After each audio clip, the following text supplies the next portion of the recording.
ನಮಸ್ಕಾರ ಸ್ನೇಹಿತರೆ, ನಮ್ಮ ಈ ಚಾನೆಲ್ಗೆ ನಿಮಗೆ ಮತ್ತೊಮ್ಮೆ ಸ್ವಾಗತ. ಇವತ್ತು ನಾವು ಕರ್ನಾಟಕದ ಪ್ರತಿಷ್ಠಿತ ವಿದ್ಯುತ್ ಕಂಪನಿಯಾದ ಬೆಂಗಳೂರು ವಿದ್ಯುತ್ ಸರಬರಾಜು ಕಂಪನಿ ನಿಯಮಿತಿ ಬೆಸ್ಕಾಂ ಹೊರಡಿಸಿರುವ ಹೊಸ ನೇಮಕಾತಿ ಅಧಿಸೂಚನೆಯ ಬಗ್ಗೆ ಸಂಪೂರ್ಣ ಮಾಹಿತಿಯನ್ನು ತಿಳಿಯೋಣ ಬನ್ನಿ. ಈಗ ಬೆಸ್ಕಾಂ 2025-26ನೇ ಸಾಲಿಗೆ ಒಟ್ಟು 520 ಅಪ್ರೆಂಟಿಸ್ ಹುದ್ದೆಗಳ ಭರ್ತಿಗೆ ಅರ್ಜಿಯನ್ನು ಆಹ್ವಾನಿಸಿದೆ. ಈಗ ಹುದ್ದೆಗಳ ವರ್ಗೀಕರಣ ಮತ್ತು ಶಿಷ್ಯವೇತನ ಹೇಗಿದೆ ಅಂತ ನೋಡ್ಕೊಂಬರೋಣ ಬನ್ನಿ. ಈ ನೇಮಕಾತಿಯಲ್ಲಿ 3 ಪ್ರಮುಖ ವಿಭಾಗಗಳಿವೆ. ಮೊದಲನೇದು BE/BTech 130 ಹುದ್ದೆಗಳು, ಮಾಸಿಕ ಶಿಷ್ಯವೇತನ ಬಂದು 9,008 ರೂಪಾಯಿ.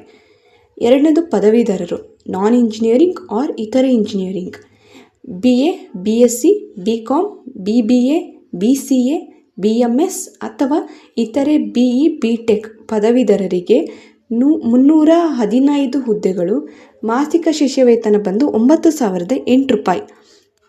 ಈಗ ಮೂರನೇದು ಬಂದು ಡಿಪ್ಲೊಮೊ, ಯಾವ ಡಿಪ್ಲೊಮೊ ಆಗಿದ್ರೂ ಪರವಾಗಿಲ್ಲ, 75 ಹುದ್ದೆಗಳು, ಮಾಸಿಕ ಶಿಷ್ಯವೇತನ ಬಂದು 8,000. ಈಗ ಅರ್ಹತೆಗಳು ಬಂದು ಅಭ್ಯರ್ಥಿಗಳು ಇಂಜಿನಿಯರಿಂಗ್ ಅಥವಾ ಡಿಪ್ಲೊಮೊವನ್ನು 2021 ಅಥವಾ ಅದಕ್ಕಿಂತ ನಂತರದ ವರ್ಷಗಳಲ್ಲಿ ಉತ್ತೀರ್ಣರಾಗಿರಬೇಕು. ಇದಕ್ಕಿಂತ ಮುಂಚೆ ಪದವಿ ಪಡೆದವರು ಅರ್ಜಿ ಸಲ್ಲಿಸಲು ಅರ್ಹರಲ್ಲ. ತರಬೇತಿಯ ಅವಧಿಯು ಕೇವಲ 1 ವರ್ಷ ಮಾತ್ರ ಇರುತ್ತದೆ. ಈಗ ಪ್ರಮುಖ ದಿನಾಂಕಗಳು ಬಂದು ಆನ್ಲೈನ್ ಅರ್ಜಿ ಸಲ್ಲಿಕೆ ಪ್ರಾರಂಭವಾಗುವುದು 12 ಫೆಬ್ರವರಿ 2026ರಂದು. ಅರ್ಜಿ ಸಲ್ಲಿಸಲು ಕೊನೆಯ ದಿನಾಂಕ ಬಂದು 2 ಮಾರ್ಚ್ 2026.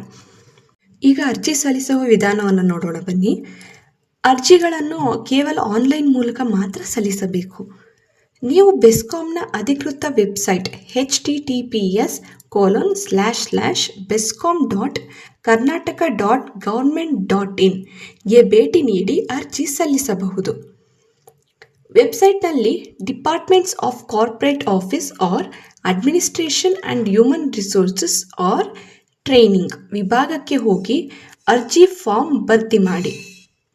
ಈಗ ಈ ಹುದ್ದೆಯ ಬಗ್ಗೆ ಹೆಚ್ಚಿನ ವಿವರಗಳಿಗಾಗಿ ಅಥವಾ ಸಹಾಯಕ್ಕಾಗಿ ಬೆಸ್ಕಾಂ ಸಹಾಯವಾಣಿ ಸಂಖ್ಯೆ 1912ಗೆ ಕರೆ ಮಾಡಿ ಕೇಳಬಹುದು. ಸಾರ್ವಜನಿಕರು ಮತ್ತು ಅಭ್ಯರ್ಥಿಗಳು ಹೆಚ್ಚಿನ ಅನುಕೂಲಕ್ಕಾಗಿ ಬೆಸ್ಕಾಂ ಮಿತ್ರ ಮೊಬೈಲ್ ಆ್ಯಪನ್ನು ಸಹ ಡೌನ್ಲೋಡ್ ಮಾಡಿಕೊಳ್ಳಬಹುದು. ಇದೇ ರೀತಿ ಉದ್ಯೋಗ ಮಾಹಿತಿಗಳಿಗಾಗಿ ನಮ್ಮ ಚಾನೆಲನ್ನು ಸಬ್ಸ್ಕ್ರೈಬ್ ಮಾಡಿ ಮತ್ತು ಈ ವಿಡಿಯೋವನ್ನು ನಿಮ್ಮ ಸ್ನೇಹಿತರೊಂದಿಗೆ ಹಂಚಿಕೊಳ್ಳಿ. ಅವರಿಗೂ ಉಪಯೋಗವಾಗಬಹುದು. ಧನ್ಯವಾದಗಳು.